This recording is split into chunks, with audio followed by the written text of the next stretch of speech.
Hanggang ngayon, hindi natin alam ang dahilan ng hiwalayan ni na Catherine at Daniel. Makaliligtas ba sa akin yan? Pasensya na, ha?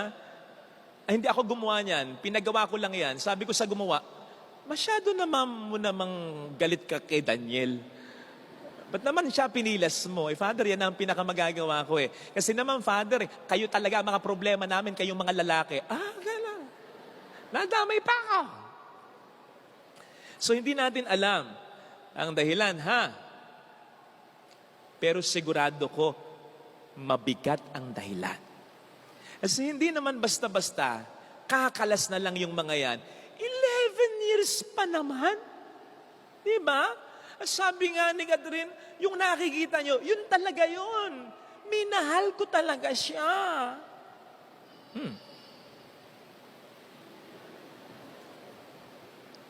So, sigurado ko, bigat ng dahilan. Lalo pat, kung titingnan mo yung mga pahayag ni Daniel, parang pwede pa naman eh. Parang gusto pa ni Daniel eh. Parang yung mga sinabi niya nung minsang interviewin siya ni Tito Boy Abunda. Kasi ang tanong ni Boy Abunda sa kanya, kapag napagod ka, iiwan mo ba siya? Ang sabi ni Daniel, ilang beses na po ako napagod. Pero hindi ko siya iniwan. Ganun sana. Yan lang, hindi ganun eh. So, ibig bang sabihin, parang si Catherine pa ang bumitaw? Wag naman. Kung siya man, siguradong matindi ang dahilan. Sapagkat ang babae, lalong-lalo na yung mabuting asawa, mabuting girlfriend, mabuting nanay, hindi basta-basta bibigay yan. Hindi basta-basta bibigay yan. Kung walang matinding dahilan. Lahat kayang matiisin ang mga babae na ganyan. Kaya't kung bumitaw na, ibig sabihin matindi talaga. Kaya nga may kasabihan, ibang usapan na kapag ang babae ang sumuko talaga. Kasi bago sumuko yan, marami ng beses na nakipaglaban yan. Kaya, lagi kong nauulit ngayon, di ba? Matindi talaga ang dahilan. Nakamamatay na yung dahilan.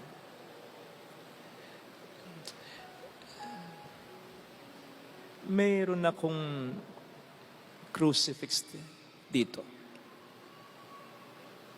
Alam nyo ito, akin na ito, binili ng nanay ko bago pa ako pumasok ng seminaryo.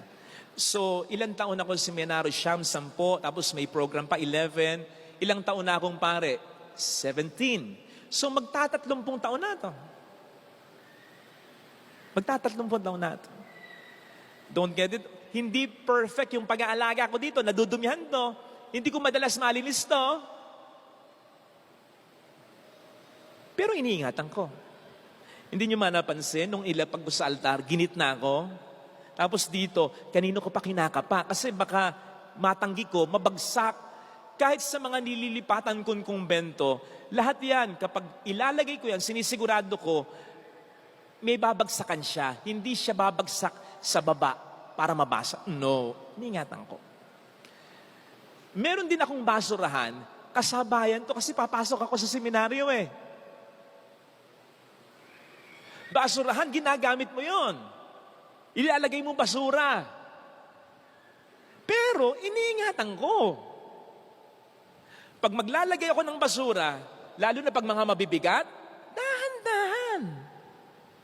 Kapag itataktak ko yung mga basura, dahan-dahan.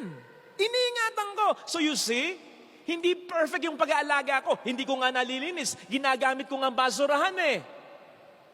Pero iniingatan ko. Ina-avoid ko magkaroon ng major mistake that can break itong crucifix at yung basurahan ko. So sana nakita niyo yung logic na sinasabi ko, ha? When you take good care of things, those things will last. Kapag inaalagaan mo, tatagal ang inaalagaan. Ganun ang relasyon. Walang perpektong relasyon. Kasi walang perpektong tao. Pero tatagal ang relasyon pag inalagaan mo. In fairness, kila Katniel, bumalik talaga. No? Lalong-lalo na kay Catherine. Nakita niyo, walang mga pangit na salita. Walang paninisi. Ni walang patama.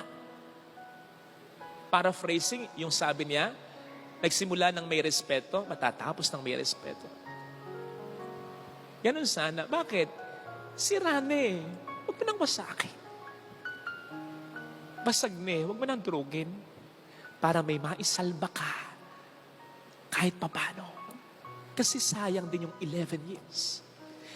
Nanay pa rin niya ng anak mo. Tatay pa rin niya ng anak. Kapatid mo pa rin yan. Magulang mo pa rin yan. Pagbalibalik ta rin mo man ang mundo, yun pa, isalba mo yun.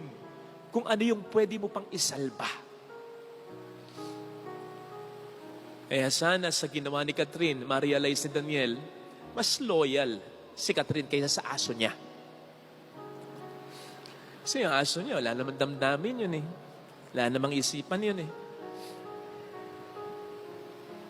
Pero ang tao, may damdamin at isipang nasasaktan. Kaya kapag pinapatawad ka pa rin, hindi ibig sabihin, hindi siya nasaktan. Kapag pinapatawad ka pa rin, ang sinasabi dun ay mas mahalaga ka, mas matimbang yung pagmamahal sa'yo kaya sakit na binigay mo. Ganon ang mag-ingat ng relasyon.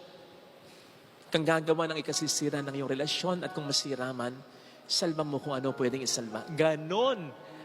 To the trillion times, super level times ang Panginoon sa atin.